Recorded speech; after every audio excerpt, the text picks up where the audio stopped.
அந்த அம்மா முகத்தை பாத்தியா? பார்த்தேனே. அவ சாந்து பொட்டு வச்சு சந்தன பொட்டு வச்சா.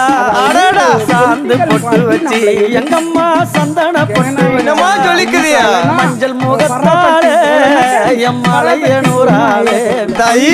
மஞ்சள் முகத்தாலே எம்மலைய நூறாளே ஆடி வருவாளா அங்காளி ஓடி வருவாளா தாயே ஆடி வருவாளா அங்காளி ஓடி வருவாளா காட்சி தருவாளா அம்மா அந்த முல்லை பூ கொஞ்ச எங்கம்மா காட்சி தருவாளா தாய் உனக்கு எத்தனை மலரம்மா தாயே அங்க சித்திரம் மின்னுதம்மா. ஆமாமா எத்தனை மலரம்மா அம்மா உனக்கு சித்திரம் மின்னுதம்மா. அழகு சடையில உனக்கு 1000 மலரம்மா. அழகு சடையில அம்மனுக்கு